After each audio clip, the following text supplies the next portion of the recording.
अस्सलामुअलैकुम नाज़रीन। प्यारे नाज़रीन, कुछ ही दिनों के बाद में ईद उल अज़हा यानी कि बकरीद का त्यौहार आने वाला है। इसलिए सबसे पहले तो आप सभी इस्लामिक भाई बहनों को एडवांस में बकरीद 2023 की बहुत बहुत मुबारकबाद। आपका दिल करे तो कमेंट बॉक्स में आप भी हमें एडवांस में मुबारकबाद लिख सकते हैं।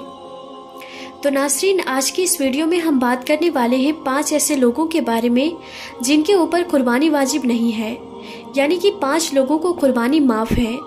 अगर ये 5 लोग बकरीद के मौके पर कुर्बानी नहीं करते हैं तो इनको कोई भी गुनाह नहीं होगा। और साथ में हम आपको ऐसे लोगों के बारे में भी बताने वाले हैं जिन पर कुर्बानी वाजिब होती है, यानी जिनके लिए कुर्बानी करना ज़रूरी होता है। अगर ऐसे लोग बकरीद के मौके पर कुर्बानी नहीं करते हैं तो वो सख्त गुनहगार होते हैं। इसलिए आज की ये वीडियो आप सभी के लिए बहुत ही ख़ास है। आप इसको आखिर तक ज़रूर देखिएगा और मेहरबानी करके इसे शेयर भी कर दें ताकि बकरीद से पहले ये वीडियो और भी लोगों के पास में पहुंच जाए। तो चलिए नाज़रीन, बिना किसी देरी के वीडियो को शुरू करते हैं।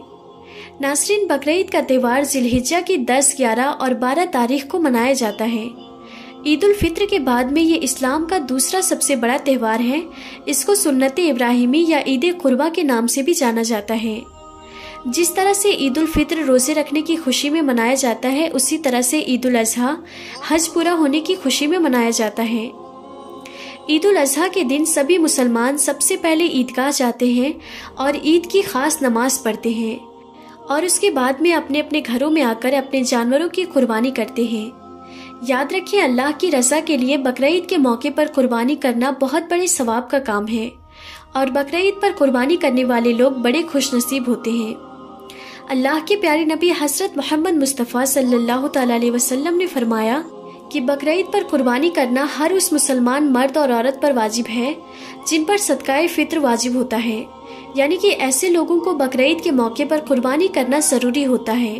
और अगर ऐसे लोग कुर्बानी नहीं करते हैं, यानी जिन लोगों पर कुर्बानी वाजिब है और अगर वो कुर्बानी नहीं करते हैं तो वो सख्त गुनहगार होंगे।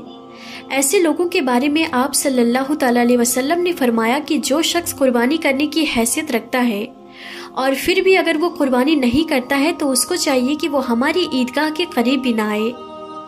यानी ऐसे शख्स के लिए आपने इतनी नाराज़गी जाहिर की है। नाज़रीन, 5 ऐसे लोग हैं जिन पर कुर्बानी करना वाजिब नहीं है। चाहे ये 5 लोग कितने भी मालदार क्यों ना हो, चाहे कितने भी पैसे वाले क्यों ना हो, इन लोगों को बकरीद के मौके पर कुर्बानी करना माफ़ है।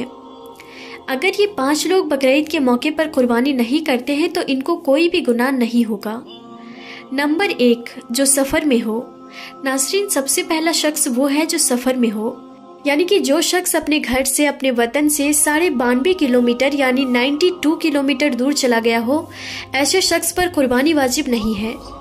मतलब कि जो लोग सफ़र की हालत में हो, ऐसे लोगों को कुर्बानी माफ़ है, चाहे ऐसे लोग कितने ही मालदार क्यों ना हो, चाहे ऐसे लोगों के पास कितने ही पैसे क्यों ना हो। मगर इसमें भी एक मसला है। अगर कोई शख्स अपने घर से 92.5 किलोमीटर दूर चला गया हो और अगर उसे वहां पर 15 दिन से कम ठहरना है तो उस पर कुर्बानी वाजिब नहीं होगी। लेकिन अगर उसे वहां पर 15 दिन से ज़्यादा ठहरना है तो फिर उस पर कुर्बानी वाजिब हो जाएगी। इसलिए फिर उसको चाहिए कि वो वहां पर अपने नाम की कुर्बानी करे या फिर अपने घर वालों को बोल दे कि वो उसके नाम से घर में कुर्बानी करवा दे। नंबर 2, काफिर पर। नाज़रीन, काफिर पर कुर्बानी करना वाजिब नहीं है। काफिर को कुर्बानी करना ज़रूरी नहीं है, यानी कि ऐसा शख्स जो मुसलमान नहीं है, जिसने कलमा नहीं पढ़ा है और इस्लाम में दाखिल नहीं हुआ है, ऐसे शख्स को कुर्बानी माफ़ है। यानी कुर्बानी सिर्फ और सिर्फ मुसलमान मर्द और औरत पर ही वाजिब है, काफिर पर नहीं। नंबर 3, बच्चे और मजनून पर। नाज़रीन, बकरीद पर कुर्बानी करना बच्चों और मजनून पर यानी पागलों पर वाजिब नहीं है, यानी बच्चों और मजनून को कुर्बानी करना माफ़ है। अगर ये लोग कुर्बानी नहीं करते हैं तो इनको कोई भी गुनाह नहीं होगा। नंबर 4, गुलाम पर। नाज़रीन, बकरीद पर कुर्बानी करना गुलाम पर भी वाजिब नहीं है, यानी जो लोग किसी के गुलाम हैं, किसी की गुलामी करें, तो ऐसे लोगों को भी कुर्बानी करना माफ़ है। अगर ऐसे लोग भी कुर्बानी नहीं करते हैं तो इनको कोई भी गुनाह नहीं होगा।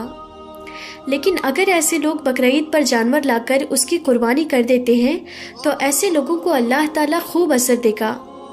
नंबर 5, जो साहिब निसाब ना हो। नाज़रीन, ऐसे लोगों को भी बकरीद पर कुर्बानी माफ़ है, यानी ऐसे लोगों पर भी कुर्बानी वाजिब नहीं है जो साहिब निसाब ना हो, यानी जिसके पास में 7.5 तोला सोना या फिर 52.5 तोला चांदी ना हो, या जिसके पास में इतने सोने और चांदी की कीमत की रकम मौजूद ना हो। ऐसे लोगों पर भी कुर्बानी वाजिब नहीं है।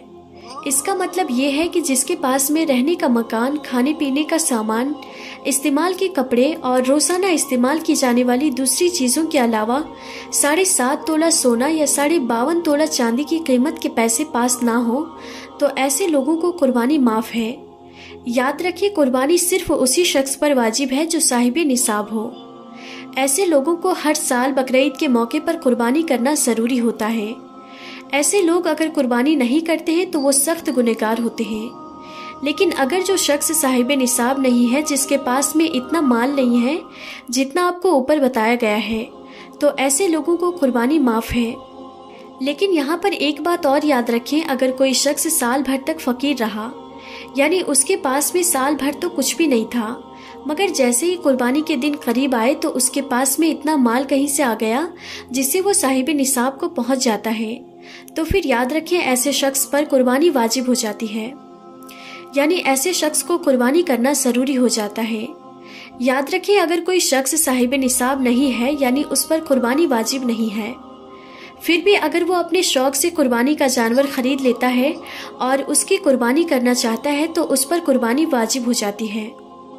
इसके अलावा अगर किसी के पास एक आलीशान मकान है लेकिन वो उसके खुद के रहने के लिए है, चाहे वो कितनी ही ज्यादा कीमत का क्यों ना हो, लेकिन उसके पास उस मकान के अलावा इतना माल नहीं है जिससे वो साहिब निसाब को पहुंच जाता है, तो उस पर कुर्बानी वाजिब नहीं होती है। उसके लिए कुर्बानी करना ज़रूरी नहीं होता है, क्योंकि उसका वो मकान हासियत असलिया में है, यानी ज़रूरत की चीज़ों में से है, इसलिए उस पर कुर्बानी वाजिब नहीं होती है।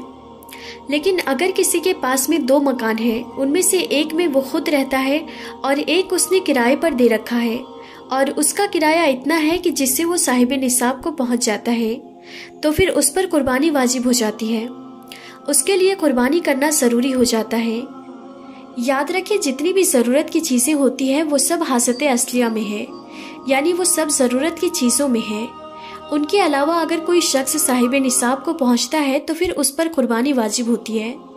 इसी तरह से अगर किसी औरत के पास में जेवर है, यानी वो औरत 7.5 तोला सोना या 52.5 तोला चांदी की मालिक है, और अगर उसके शौहर के पास में कुछ भी नहीं है, यानी उसके पास में ज़रूरत की चीज़ों के अलावा इतना माल नहीं है जिससे वो साहिब निसाब को पहुंच जाता है, तो फिर याद रखें उस औरत पर कुर्बानी करना वाजिब हो जाता है, उसके शौहर पर नहीं। यानी उस औरत को चाहिए कि वो बकरीद के मौके पर कुर्बानी करे, जबकि उसके शौहर को कुर्बानी माफ़ है। इसी तरह से अगर किसी शख्स ने कुर्बानी करने की मन्नत मांगी तो उस पर कुर्बानी करना वाजिब हो जाता है। अब उसको चाहिए कि वो कुर्बानी ज़रूर करे। इसी तरह से अगर किसी शख्स ने मरने से पहले कुर्बानी की वसीयत अपने घर वालों से कर दी, और अगर वो इतना माल छोड़ कर गया हो कि जिससे उसके घर वाले साहिब निसाब को पहुंच जाते हैं, तो फिर उसके नाम से कुर्बानी करना वाजिब हो जाता है। उसके घर वालों को चाहिए कि वो उसके नाम की कुर्बानी ज़रूर करे। तो नाज़रीन, अब तो आप भी अच्छी तरह से समझ गए होंगे कि बकरीद के मौके पर किसको कुर्बानी करना ज़रूरी है और किसको कुर्बानी माफ़ है। तो नाज़रीन, हम उम्मीद करते हैं कि हमारी आज की ये वीडियो आप सभी को अच्छी लगी होगी। अगर ये वीडियो अच्छी लगी है तो दिल से एक लाइक कर दें और अपने दोस्तों रिश्तेदारों में इस वीडियो को ज़्यादा से ज़्यादा शेयर करें। तो हम फिर मिलते हैं अगली नई वीडियो में, तब तक के लिए खुदा हाफिज़।